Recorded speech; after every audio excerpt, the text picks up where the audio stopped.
ಹೊಸ ಕಥೆಗೆ ನಿಮಗೆಲ್ಲರಿಗೂ ಸ್ವಾಗತ. ದಯವಿಟ್ಟು ನಮ್ಮ ಚಾನಲ್ ಅನ್ನು ಸಬ್ಸ್ಕ್ರೈಬ್ ಮಾಡಿ.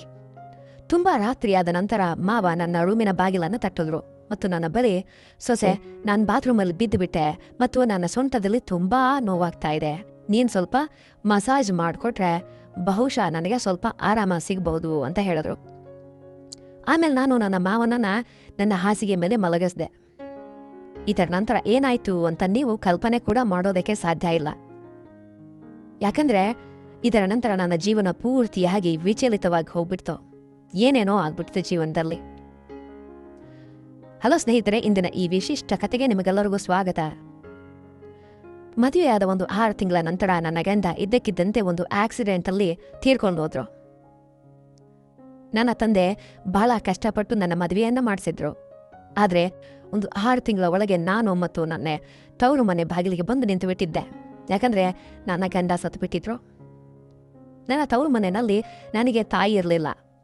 ಆದ್ದರಿಂದ ನನಗೆ ತುಂಬಾ ಭಯ ಆಗ್ತಾ ಇತ್ತು. ಒಂದು ವೇಳೆ ತಂದೆ ಏನಾದ್ರೂ ಅಂದ್ರೂ ನಾನು ಯಾರ ಸೆರಗಿನಲ್ಲಿ ಮುಖ ಮುಚ್ಕೊಳ್ಳಿ, ಯಾರ ಹತ್ರ ಹೋಗಿ ನನ್ನ ಕಷ್ಟ ಹೇಳ್ಕೊಳ್ಳಿ. ನನಗೆ ಸಾಕು ತಾಯಿ ಆಗಿದ್ರಿಂದ ಭಯ ಇನ್ನೂ ಹೆಚ್ಚಾಗಿತ್ತು. ಯಾಕಂದ್ರೆ ಮಲ್ತಾಯಿ ಅಂದ್ರೆ ನಿಮ್ಗೆಲ್ಲರಿಗೂ ಗೊತ್ತು. ನಂತರ ಇದ್ದಕ್ಕಿದ್ದಂತೆ ಒಂದಿನ ನಮ್ಮ ಮಾವ ನಮ್ಮ ಮನೆಗೆ ಬಂದ್ರು. ಮತ್ತವರು ನಮ್ಮ ತಂದೆಯ ಬಳಿ ಹೇಳಿದ್ರು, ಅವ್ರು ನನ್ನನ್ನು ಮತ್ತೆ ತಮ್ಮ ಮನೆಗೆ ಕರೆದುಕೊಂಡು ಹೋಗೋದಕ್ಕೆ ಬಯಸ್ತಾ ಇದ್ದಾರೆ ಅಂತ. ನನ್ನನ್ನು ಅವ್ರ ಮನೆಗೆ ವಾಪಸ್ ಕರ್ಕೊಂಡು ಹೋಗೋದಕ್ಕೆ ಅವ್ರು ಬಂದಿದ್ದಾರೆ. ನನ್ನ ಸಾಕು ತಾಯಿ ತಕ್ಷಣವೇ ಒಪ್ಕೊಂಡ್ಬಿಟ್ರು. ಆದರೆ ತಂದೆ ಹೇಳಿದ್ರು, ಈಗ ನಿಮ್ಮ ಮಗನೇ ಇಲ್ಲದೆ ಇರುವಾಗ ನೀವು ನನ್ನ ಮಗಳನ್ನ ಯಾಕೆ ಕರೆದುಕೊಂಡು ಹೋಗೋದಕ್ಕೆ ಇಷ್ಟಪಡ್ತಾ ಇದ್ದೀರಾ? ನಿಮ್ಮ ಮಗನೇ ಇಲ್ಲ ಅಂದಮೇಲೆ ನೀವು ನನ್ನ ಮಗಳನ್ನ ಯಾಕೆ ಕರ್ಕೊಂಡು ಹೋಗ್ತಾ ಇದ್ದೀರಾ ಅಂತ. ಇದಕ್ಕೆ ನನ್ನ ಸಾಕು ತಾಯಿ ತಂದೆ ಜೊತೆ ವಾದ ಮಾಡೋದಕ್ಕೆ ಶುರು ಮಾಡಿದ್ರು. ಮತ್ತು ಇಷ್ಟರಲ್ಲಿ ಇಷ್ಟೊಂದು ಯೋಚಿಸುವ ವಿಷಯ ಏನಿದೆ? ಅವ್ರು ಕರ್ಕೊಂಡು ಹೋಗ್ತೀನಿ ಅಂತ ಇದ್ದಾರಲ್ಲ, ಅವ್ರನ್ನ ಕರ್ಕೊಂಡು ಹೋಗ್ಲಿ ಬಿಡು. ಅವಳು ಅವ್ರ ಮನೆ ಸೊಸೆ, ಮಗ ಸತ್ರ ಏನಾಯ್ತು? ಅವಳು ತನ್ನ ಅತ್ತೆ ಮನೆಗೆ ಹೋಗಬಹುದು ಅಂಥೇಳಿ ನನ್ನ ಮಲ ತಾಯಿ ಹೇಳಿದ್ರು. ಇದರಿಂದ ನನಗೆ ತುಂಬಾ ನೋವಾಯಿತು. ನಮ್ಮ ಮಲ ತಾಯಿಯ ಈ ಜಗಳದ ನಂತರ ನನ್ನ ತಂದೆ ಏನನ್ನೂ ಕೇಳದೆ, ನನ್ನ ಮಗಳು ಅಲ್ಲಿ ಸುಖವಾಗಿದ್ರೆ ಒಬ್ಬ ತಂದೆಯಾಗಿ ನನಗೆ ಸಂತೋಷ ಆಗುತ್ತೆ, ನೀವು ಅವಳನ್ನ ಕಳ್ಕೊಂಡು ಹೋಗಿ ಅಂತ ಹೇಳಿದ್ರು. ಆಮೇಲೆ ನನ್ನ ಮಾವ ನನ್ನ ಬಳಿ ಹೇಳಿದ್ರು, ನಡಿ ಬಟ್ಟೆಗಳನ್ನೆಲ್ಲ ತಗೊಂಡ್ ಬಾ ಅಂತ. ನಾನು ನನ್ನ ಸಾಕು ತಾಯಿಯ ಎಲ್ಲ ದೌರ್ಜನ್ಯಗಳನ್ನ ಸಹಿಸ್ಕೊಳ್ತಾ ನಮ್ಮ ಮಾವನ ಮನೆಗೆ ಹೋಗೋದಕ್ಕೆ ನಿರ್ಧಾರ ಮಾಡಿದೆ. ಕತೆ ಮುಂದೆ ತುಂಬಾ ಇಂಟ್ರೆಸ್ಟಿಂಗ್ ಆಗಿದೆ. ದಯವಿಟ್ಟು ನಮ್ಮ ಚಾನಲ್ ಅನ್ನ ಸಬ್ಸ್ಕ್ರೈಬ್ ಮಾಡಿ. ಮೊದಲು ನಮ್ಮ ಮಾವನ ಮನೆಗೆ ತಲುಪಿದ ನಂತರ ನಾನು ನನ್ನ ರೂಮಿನಲ್ಲಿ ಬಟ್ಟೆ ಬದಲಾಯಿಸ್ತಾ ಇದ್ದೆ. ಆಗಲೇ ನನ್ನ ಮಾವ ಬಂದ್ರು ಮತ್ತೆ ಹೇಳಿದ್ರು, ಸೊಸೆ, 1 ಕಪ್ ಚಹಾ ಮಾಡ್ಕೊಂಡ್ ಬಾ. ನಾನು ಬೇಗನೆ ಅಡುಗೆ ಮನೆಗೆ ಹೋಗಿ ಚಹಾ ಮಾಡಿದೆ. ಚಹಾ ಕುಡಿತಾ ಅವ್ರು ಹೇಳಿದ್ರು, ಏನು ಗೊತ್ತಾ, ಈ ಮನೆಯಲ್ಲಿ ನಾನು ಪೂರ್ತಿ ಒಬ್ಬಂಟಿಯಾಗಿದ್ದೇನೆ. ನನ್ನ ಮಗ ನನಗೆ ಒಬ್ಬನೇ ಸಂತಾನವಾಗಿದ್ದ, ಅಂದ್ರೆ ನನಗೆ ಒಬ್ಬನೇ ಮಗ ಆಗಿದ್ದ. ನಿನ್ನ ಅತ್ತೆ ಕೂಡ ತೀರ್ ಹೋಗಿದ್ದಾರೆ. ಅದಕ್ಕಾಗಿ ನಾನು ನಿನ್ನನ್ನ ಇಲ್ಲಿಗೆ ಕರೆ ತಂದಿದ್ದೇನೆ. ಇದರಿಂದ ನನಗೆ ಇಲ್ಲಿ ನಾನು ಒಬ್ಬಂಟಿ ಅಂತ ಅನ್ನಿಸ್ಬಾರ್ದು. ನಾನು ಹೇಳ್ದೆ, ಮಾವನವ್ರೆ, ನೀವು ಸ್ವಲ್ಪ ಚಿಂತಿಸ್ಬೇಡಿ, ನಾನು ನಿಮ್ಮ ಮಗಳಂತೆ ಯಾವಾಗಲೂ ನಿಮ್ಮ ಜೊತೆಗೆ ಇರ್ತೇನೆ. ನನ್ನ ಮಾವ ಹೇಳಿದ್ರು, ನೀನು ನನ್ನ ಜೊತೆಗೆ ಇರ್ತೀಯಾ ಅಂತ ನನಗೆ ಗೊತ್ತು. ಯಾಕಂದ್ರೆ ನಿನ್ನ ಸಾಕು ತಾಯಿ ನಿನ್ನ ತವರ ಮನೆಯಲ್ಲಿ ಎಂದಿಗೂ ಶಾಂತಿಯಿಂದ ಇರೋದಕ್ಕೆ ಬಿಡೋದಿಲ್ಲ. ಈ ಕೆಲವು ದಿನಗಳು ಕಳೆದ್ವು. 6 ತಿಂಗಳ ನಂತರ ಒಂದು ರಾತ್ರಿ ನಾನು ನನ್ನ ರೂಮಿನಲ್ಲಿ ಮಲ್ಕೊಂಡಿದ್ದೆ. ಆಗ ತಡರಾತ್ರಿ ಬಾಗಿಲ ಮೇಲೆ ಸದ್ದಾಯಿತು. ಇವರು ನನ್ನ ಮಾವನೇ ಇರಬೇಕು ಅಂತ ನನಗೆ ಅರ್ಥ ಆಯಿತು. ಯಾಕಂದ್ರೆ ಈ ಮನೆಯಲ್ಲಿ ನನ್ನ ಮತ್ತು ನನ್ನಂದ್ರೆ ಮಾವನವ್ರಿಗೆ ತಂದೆ ಅಂತ ಇದ್ದೆ. ಮಾವನವ್ರನ್ನ ಬಿಟ್ರೆ ಯಾರೂ ಇರಲಿಲ್ಲ. ಮತ್ತು ರಾತ್ರಿಯ ಈ ಹೊತ್ತಿನಲ್ಲಿ ಬಾಗಿಲು ಯಾರು ತರ್ತಾರೆ? ಬಹುಶಃ ನಮ್ಮ ಮಾವನವರಿಗೆ ಏನಾದರೂ ಬೇಕಾಗಿರಬಹುದು ಅಂತ ಯೋಚನೆ ಮಾಡಿ ಬಾಗಿಲನ್ನ ತೆರೆದೆ. ಬಾಗಿಲು ತೆಗಿತಾ ಇದ್ದಂತೆ ನನ್ನ ಮಾವ ನನ್ನನ್ನು ಹಿಡಿದುಕೊಂಡ್ರು ಮತ್ತೆ ಹೇಳಿದ್ರು, ಸೊಸೆ, ನಾನು ಬಾತ್ರೂಮಲ್ಲಿ ಬಿದ್ದಿದ್ದೆ, ನನಗೆ ತುಂಬಾ ನೋವಾಗ್ತಾ ಇದೆ, ನೀನು ಸ್ವಲ್ಪ ಮಸಾಜ್ ಮಾಡಿದ್ರೆ ನನಗೆ ಸ್ವಲ್ಪ ಆರಾಮ ಸಿಗಬಹುದು. ನಂತರ ನಾನು ನನ್ನ ತಂದೆಯ ಸಮಾನರಾದ ಅವರನ್ನ ನನ್ನ ಹಾಸಿಗೆಯ ಮೇಲೆ ಮಲಗಿಸ್ದೆ. ಆದರೆ ನಾನು ಅವರ ರೂಮ್ನಿಂದ ಎಣ್ಣೆ ತರೋದು ಮರೆತು ಬಿಟ್ಟೆ. ಈಗ ನನಗೆ ಅನ್ನಿಸ್ತಾ ಇದೆ, ನನ್ನ ಗಂಡ ಚಿಕ್ಕ ವಯಸ್ಸಿನಲ್ಲೇ ನನ್ನನ್ನು ಮದುವೆಯಾದರು ಮತ್ತು ಅದೇ ಚಿಕ್ಕ ವಯಸ್ಸಿನಲ್ಲಿ ಈ ಪ್ರಪಂಚವನ್ನು ಕೂಡ ಬಿಟ್ಟು ಹೋದರು. ಇದನ್ನೆಲ್ಲ ಯೋಚನೆ ಮಾಡ್ತಾ ನಾನು ನನ್ನ ಮಾವನಿಗೆ ಮಸಾಜ್ ಮಾಡ್ತಾ ಇದ್ದೆ. ಮತ್ತು ಅವ್ರು ನನ್ನನ್ನು ವಿಚಿತ್ರವಾಗಿ ದಿಟ್ಟಿಸ್ತಾ ಇರೋದನ್ನು ನೋಡ್ತಾ ಇದ್ದೆ. ಇದರಿಂದ ನನಗೆ ಇನ್ನೂ ಹೆಚ್ಚು ಭಯ ಆಗ್ತಾ ಇತ್ತು. ಆಗ ನಾನು ಕೇಳಿದೆ, ಮಾವ ಏನಾಯ್ತು ನಿಮಗೆ? ಯಾವುದ ಜಾಗದಲ್ಲಿ ಹೆಚ್ಚು ಪೆಟ್ಟಾಗಿದೆ? ಡಾಕ್ಟರ್ ಅವರನ್ನು ಕರ್ಕೊಂಬರ್ಲಿ ಅಂತ. ಇದಕ್ಕೆ ಮಾವ ಹೇಳಿದ್ರು, ಬೇಡ ಸೊಸೆ, ನೀನು ಕೇವಲ ಮಸಾಜ್ ಮಾಡು, ನನಗೆ ಇದರಿಂದ ಆರಾಮ ಸಿಗ್ತಾ ಇದೆ. ಅವರ ವಿಚಿತ್ರ ಮಾತುಗಳನ್ನು ಕೇಳಿ ನನಗೆ ಇನ್ನೂ ಅಸಹಜ ಅನಿಸಕ್ಕೆ ಶುರುವಾಯಿತು. ಏನೋ ಒಂಥರ ಅನ್ಸೋದಕ್ಕೆ ಶುರುವಾಯಿತು. ನಂತರ ನಾನು ಹೇಳಿದೆ, ಮಾವ ನೀವು ಇಲ್ಲೇ ಮಲ್ಕೊಂಬಿಡಿ, ಸೊಂಟದಲ್ಲಿ ನೋವು ಇಟ್ಕೊಂಡು ನಿಮ್ಮ ರೂಮಿನೊಳಗೆ ಹೇಗೆ ಹೋಗ್ತೀರಿ ಅಂತ. ನಾನು ನಿಮ್ಮ ರೂಮ್ಗೆ ಹೋಗಿ ಮಲ್ಕೊಂತೀನಿ. ನನ್ನ ಮಾತು ಕೇಳಿ ನನ್ನ ಮಾವ ಹೇಳಿದ್ರು, ಸೊಸೆ, ಈ ಸ್ಥಿತಿಯಲ್ಲಿ ನೀನು ನನ್ನ ಒಬ್ಬಂಟಿಯಾಗಿ ಬಿಟ್ಟು ಹೋಗ್ತೀಯಾ? ಒಂದು ವೇಳೆ ರಾತ್ರಿ ನನಗೆ ಬಾತ್ರೂಮ್ಗೆ ಹೋಗಬೇಕು ಅಂತಂದ್ರೆ ನಾನು ಒಬ್ಬನೇ ಹೇಗೆ ಹೋಗ್ಲಿ? ಇದಕ್ಕಿಂತ ಉತ್ತಮ ಅಂತಂದ್ರೆ ನೀನು ಕೂಡ ಇಲ್ಲೇ ಮಲ್ಕೋ, ಪಕ್ಕದಲ್ಲೇ ಹಾಸ್ಕೊಂಡು ಮಲ್ಕೋ, ಆವಾಗ ನನಗೂ ಕೂಡ ಅನುಕೂಲ ಆಗುತ್ತೆ ಅಂತ ಹೇಳಿದ್ರು. ಆಮೇಲೆ ಸ್ವಲ್ಪ ಸಮಯದ ನಂತರ ನಮ್ಮ ಮಾವ ಎದ್ದು ನನ್ನ ಹತ್ರ ಬಂದರು ಮತ್ತು ಹೇಳಿದ್ರು, ಸೊಸೆ, ನಾನು ನಿನಗೆ ಒಂದು ವಿಷಯ ಹೇಳಬೇಕು. ಅಂದರೆ ನೀನು ಒಂದು ವಿಷಯ ಹೇಳೋದಕ್ಕೆ ಇಷ್ಟಪಡ್ತೀನಿ. ನೀನು ನನ್ನ ಮಾತು ಕೇಳೋದಾದರೆ ಮಾತ್ರ ನಾನು ಹೇಳ್ತೇನೆ ಅಂತ. ಅವರ ಈ ಮಾತಿನಿಂದ ನನ್ನ ಹೃದಯ ಚಡಪಡಿಸತೊಡಗಿತು. ನಾನು ಚಿಂತಿತಳಾಗಿ ಹೇಳಿದೆ, ಮಾವ ಹೇಳಿ ಏನದು ವಿಷಯ ಅಂತ. ನಮ್ಮ ಮಾವ ಸ್ವಲ್ಪ ನಕ್ಕು ಹೇಳಿದ್ರು, ಇವತ್ತಿನ ರಾತ್ರಿ ನಾನು ನಿನ್ನ ಜೊತೆ ಕಲಿಯೋದಕ್ಕೆ ಇಷ್ಟಪಡ್ತೇನೆ. ಯಾಕಂದರೆ ಒಬ್ಬಂಟಿಯಾಗಿರೋದು ಈಗ ಸರಿ ಅನ್ನಿಸ್ತಾ ಇಲ್ಲ. ನನ್ನ ಮಗ ಸತ್ತ ನಂತರ ನಾನು ಮತ್ತೆ ನಿನಗೆ ಮದುವೆ ಮಾಡಬೇಕು ಅಂತ ಯೋಚನೆ ಮಾಡ್ತಾ ಇದ್ದೆ. ಆದರೆ ನಂತರ ಯೋಚನೆ ಮಾಡಿದೆ, ನಿನ್ನ ಸಾಕು ತಾಯಿ ನಿನ್ನನ್ನು ಆ ಮನೆಯಲ್ಲಿ ಎಂದಿಗೂ ಶಾಂತಿಯಿಂದ ಇರಲಿಕ್ಕೆ ಬಿಡೋದಿಲ್ಲ. ಅದಕ್ಕಾಗಿ ನಾನು ನಿನ್ನನ್ನು ಇಲ್ಲಿಗೆ ಕರ್ಕೊಂಬಂದೆ, ಅಂದರೆ ನಮ್ಮ ಮನೆ ಕರ್ಕೊಂಬಂದೆ, ನೀನು ಚೆನ್ನಾಗಿರ್ಲಿ ಅಂತ. ಅವರ ಈ ಮಾತಿನಿಂದ ನನಗೆ ತುಂಬ ಸಂಕೋಚ ಆಯಿತು, ಅಸಹಜ ಅನಿಸೋಕ್ಕೆ ಶುರುವಾಯಿತು. ಆದರೆ ಅವರ ಮಾತನ್ನು ವಿರೋಧಿಸುವ ಧೈರ್ಯ ಇರಲಿಲ್ಲ. ನನ್ನ ರೂಮಿನ ಸೋಫಾದ ಮೇಲೆ ಮಲ್ಕೊಂಡೆ. ನನಗೆ ನಿದ್ದೆ ಬರ್ತಾ ಇರಲಿಲ್ಲ, ತುಂಬ ಭಯ ಆಗ್ತಾ ಇತ್ತು. ಮಾವ ಹೇಳಿದ್ರು, ಸೊಸೆ, ನಾನು ನಿನಗೆ ಏನಾದರೂ ತಪ್ಪು ಅಂತ ಹೇಳಿದ್ರೆ ತಂದ್ರೆ ನಾನೇನಾದ್ರು ತಪ್ಪು ಅಂತ ಅನ್ನಿಸ್ತಾ ಇದೆಯಾ? ಆ ಥರ ನಿನಗೆ ಬಯಸ್ತೀನಾ? ಆದರೆ ನೀನು ನನ್ನನ್ನು ಮದುವೆ ಆಗು. ನಾನು ಸರಿ ಅಂತಂದರೆ ನೀನು ನನ್ನನ್ನು ಮದುವೆ ಆಗು. ಇದರಿಂದ ಯಾರು ಏನೂ ಹೇಳೋದಕ್ಕೆ ಸಾಧ್ಯ ಇಲ್ಲ. ಆಗ ನಾನು ದಂಗಾಗೋಗ್ಬಿಟ್ಟೆ. ಮಾವ, ನೀವೇನು ಹೇಳ್ತಾ ಇದ್ದೀರಾ? ನೀ ನನ್ನ ಮಾವ ಮತ್ತು ಮಾವನ ಜೊತೆ ಮದುವೆ ಹೇಗೆ ಸಾಧ್ಯ? ನನ್ನ ಮಾವ ಹೇಳಿದ್ರು, ನೋಡು ಸೊಸೆ, ನಾನು ಒಪ್ತೇನೆ.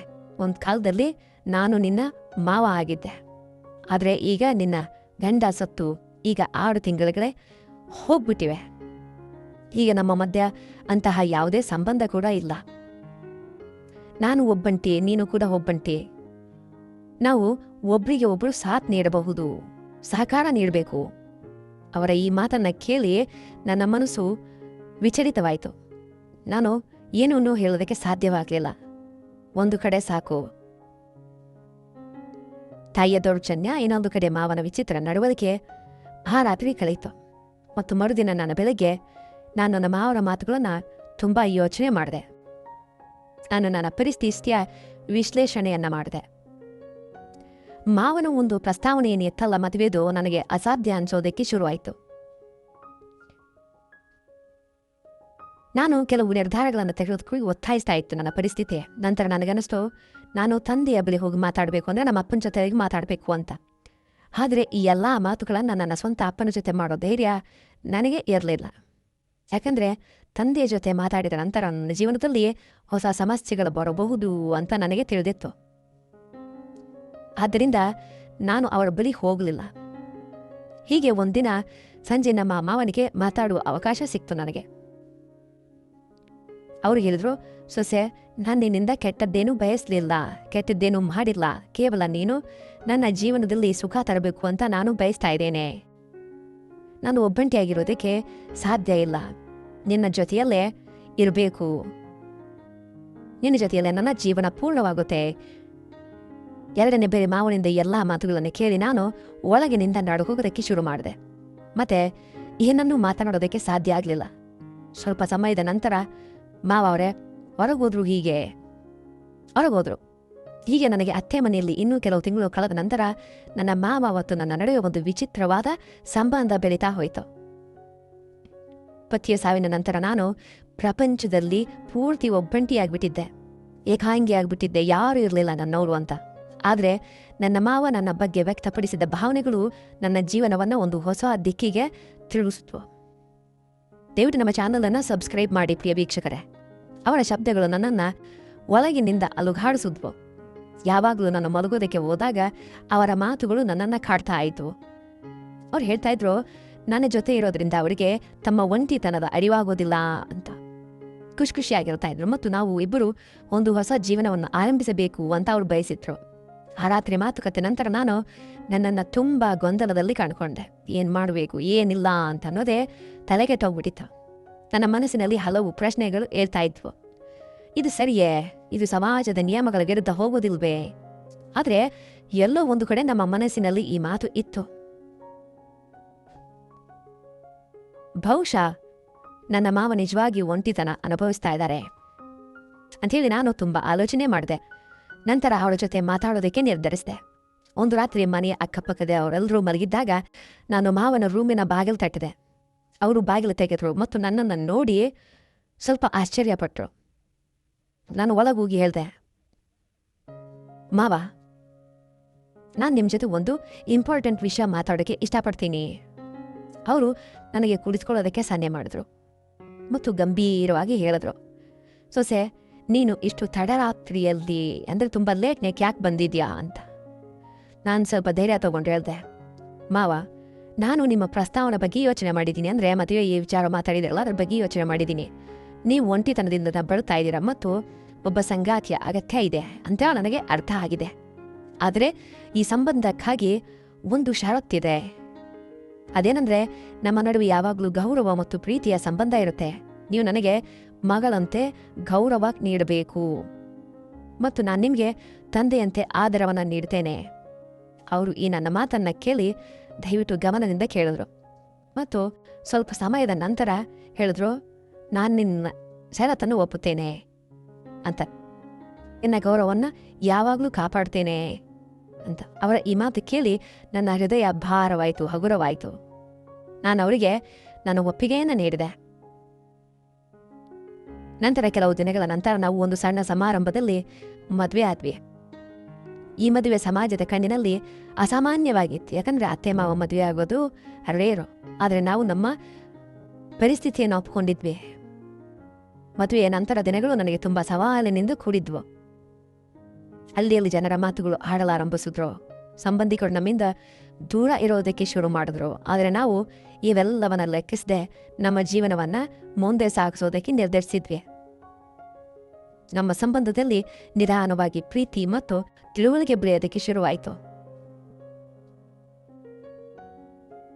ಅತ್ತೆ ಮನೆಯಲ್ಲಿ ಮತ್ತು ಎಲ್ಲ ನನಗೆ ಅಸಹಜ ಅನ್ನಿಸ್ತಾ ಇತ್ತು. ಈಗ ಅದೇ ಮನೆ ನನಗೆ ಸ್ವಂತ ಮನೆ ಅನಿಸೋದಕ್ಕೆ ಶುರುವಾಗಿತ್ತು. ಮಾವು ನನಗಾಗಿ ಪ್ರತಿಯೊಂದು ಎಲ್ಲಂದ್ರೆ ಎಲ್ಲ ಪಾಸಿಬಲ್ ಪ್ರಯತ್ನವನ್ನು ಮಾಡಿದ್ರು ನಾನು ಚೆನ್ನಾಗಿರೋದಕ್ಕೆ. ಇದರಿಂದ ನಾನು ಸುಖವಾಗಿರಲಿ ಅಂಥೇಳಿ ಅವರು ನನ್ನ ಪ್ರತಿಯೊಂದು ಚಿಕ್ಕ ಪುಟ್ಟ ಅವಶ್ಯಕತೆಗಳನ್ನು ಗಮನ ಹರಿಸಿದ್ರು ಮತ್ತು ಪ್ರತಿ ಆಸೆಯನ್ನು ಕೂಡ ಈಡೇರಿಸಿದ್ರು.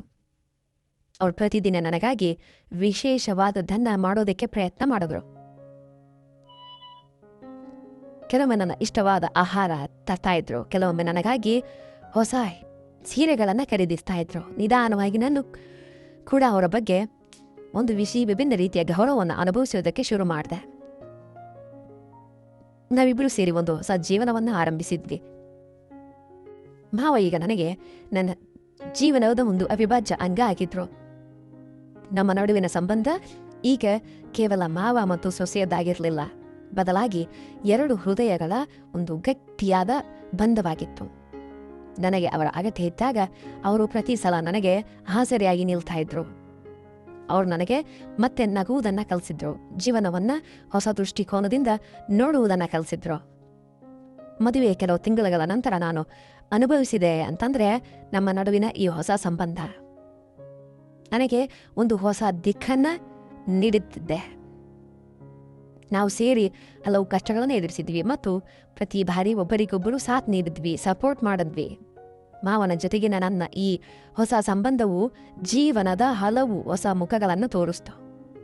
ಜೀವನದಲ್ಲಿ ಸಂಗಾತಿ ಸರಿಯಾಗಿದ್ದರೆ ಯಾವುದೇ ಕಷ್ಟವೂ ಕೂಡ ದಾಟುವುದಕ್ಕೆ ಅಸಾಧ್ಯವಾದುದಲ್ಲ ಅನ್ನೋ ಅರಿವು ಅವರು ನನಗೆ ಮೂಡಿಸಿದ್ರು. ಸಮಾಜದ ದೃಷ್ಟಿಯಲ್ಲಿ ನಾವು ಬಹಳಷ್ಟು ಅನುಭವಿಸಿದ್ವಿ. ಆದರೆ ನಾವು ನಮ್ಮ ನಿರ್ಧಾರಕ್ಕೆ ಎಂದಿಗೂ ಪಶ್ಚಾತ್ತಾಪ ಪಡಲಿಲ್ಲ. ಇಲ್ಲಾಂದರೆ ಒಬ್ಬಂಟಿಯಾಗಿ ಜೀವನ ಕಲಿಬೇಕಾಗಿತ್ತು. ನಮ್ಮ ಸಂಬಂಧದಲ್ಲಿ ನಿಧಾನವಾಗಿ ಒಂದು ಹೊಸ ರೀತಿಯ ಪ್ರೀತಿ ಮತ್ತು ಗೌರವ ಮೂಡಲಾರಂಭಿಸ್ತು. ಅವರ ಜೊತೆ ಕಳೆದ ಪ್ರತಿ ಕ್ಷಣವೂ ನನಗೆ ಹೊಸತನ್ನ ಕಲಿಸ್ತು ಮತ್ತು ನನಗೆ ಅರಿವಾಯಿತು ಕೂಡ. ಯಾಕಂದರೆ ಕೆಲವೊಮ್ಮೆ ಜೀವನವು ನಮ್ಮನ್ನು ಇಂತಹ ತಿರುವಿಗೆ ತಂದುಬಿಡುತ್ತೆ, ಎಲ್ಲಿ ನಾವು ನಮ್ಮ ನಿರ್ಧಾರಗಳ ಬಗ್ಗೆ ಮರುಚಿಂತನೆ ಮಾಡಬೇಕಾಗುತ್ತೆ. ಇಂದು ನಾನು ನಮ್ಮ ಮಾವನ ಜೊತೆ ಒಂದು ಹೊಸ ಜೀವನ ನಡೆಸ್ತಾ ಇದ್ದೀನಿ. ನಮ್ಮ ನಡುವಿನ ಪ್ರೀತಿ ಮತ್ತು ಗೌರವ ಮೊದಲಿಗಿಂತಲೂ ಹೆಚ್ಚು ಗಟ್ಟಿಯಾಗಿದೆ. ಅವರು ನನ್ನ ಜೀವನದ ಅತ್ಯಂತ ಪ್ರಮುಖ ವ್ಯಕ್ತಿಯಾಗಿದ್ದಾರೆ. ಅವರ ಜೊತೆ ಕಳೆದ ಪ್ರತಿ ಕ್ಷಣವೂ ನನಗೆ ಪಾಠವನ್ನು ಕಲಿಸಿದೆ. ಏನೆಂದರೆ, ಜೀವನದಲ್ಲಿ ಎಷ್ಟೇ ಕಷ್ಟಗಳು ಬಂದರೂ ನಮ್ಮ ಬಳಿ ಸರಿಯಾದಂತಹ ಒಂದು ಸಂಗಾತಿ ಇದ್ದರೆ ನಾವು ಪ್ರತಿ ಕಷ್ಟವನ್ನು, ಪ್ರತಿ ಸಮಸ್ಯೆಯನ್ನು ಎದುರಿಸಬಹುದು. ಈ ರೀತಿಯಾಗಿ ನಮ್ಮ ನಡುವಿನ ಸಂಬಂಧ ನಿಧಾನವಾಗಿ ಆಳವಾಗಿ ಆಗ್ತಾ ಹೋಯಿತು. ಅವರ ಜೊತೆ ಕಳೆದ ಪ್ರತಿ ಕ್ಷಣವೂ ನನಗೆ ಜೀವನವನ್ನು ಹೇಗೆ ಹೊಸದಾಗಿ ಬದುಕಬೇಕು ಅಂತ ನವನ್ನ ಕಲಿಸಿತು. ನಾವು ಸೇರಿ ನಮ್ಮ ಜೀವನದ ಪ್ರತಿ ಸವಾಲನ್ನು ಎದುರಿಸಿದ್ವಿ ಮತ್ತು ಪ್ರತಿ ಬಾರಿ ಜಯವನ್ನು ಸಾಧಿಸಿದ್ವಿ. ಈಗ ನಮ್ಮ ನಡುವಿನ ಈ ಹೊಸ ಸಂಬಂಧ ನನಗೆ ಒಂದು ಹೊಸ ಆಯಾಮವನ್ನು, ಹೊಸ ಜೀವನದ ಕನಸುಗಳನ್ನು ತೋರಿಸಲು ಆರಂಭಿಸಿದೆ. ಹಾಗಾದರೆ ನನ್ನ ಪ್ರೀತಿಯ ಸ್ನೇಹಿತರೆ, ಇದಾಗಿತ್ತು ನಮ್ಮ ಇಂದಿನ ಸಣ್ಣ ಕತೆ. ನಿಮಗೆ ಈ ಕತೆ ಇಷ್ಟವಾಗಿದ್ದರೆ ಹೇಗನ್ನಿಸ್ತು ಅಂಥೇಳಿ ಕಮೆಂಟ್ ಮಾಡಿ, ಖಂಡಿತ ತಿಳಿಸಿ. ನಿಮಗೆ ಈ ಕತೆ ಇಷ್ಟ ಆಗಿದ್ರೆ ಇದನ್ನು ಲೈಕ್ ಮಾಡಿ ಮತ್ತು ನಿಮ್ಮ ಸ್ನೇಹಿತರೊಂದಿಗೆ ಶೇರ್ ಮಾಡಿ. ಇಂಥ ಇನ್ನೂ ಹೆಚ್ಚಿನ ಆಸಕ್ತಿದಾಯಕ ಕಥೆಗಳೊಂದಿಗೆ ರೊಮ್ಯಾಂಟಿಕ್ ಕಥೆಗಳನ್ನು ಹೇಳೋದಕ್ಕೆ ಇಷ್ಟಪಡ್ತೀವಿ. ನಿಮಗೂ ರೊಮ್ಯಾಂಟಿಕ್ ಕಥೆಗಳನ್ನು ಕೇಳೋದಕ್ಕೆ ಇಷ್ಟ ಆದರೆ ನಮ್ಮ ಚಾನಲನ್ನು ಸಬ್ಸ್ಕ್ರೈಬ್ ಮಾಡಿ, ಬೆಲ್ ನೋಟಿಫಿಕೇಷನನ್ನು ಆನ್ ಮಾಡಿಕೊಳ್ಳಿ. ನಾಳೆ ಇನ್ನೊಂದು ಕಥೆಯೊಂದಿಗೆ ಸಿಗೋಣ. ಧನ್ಯವಾದಗಳು.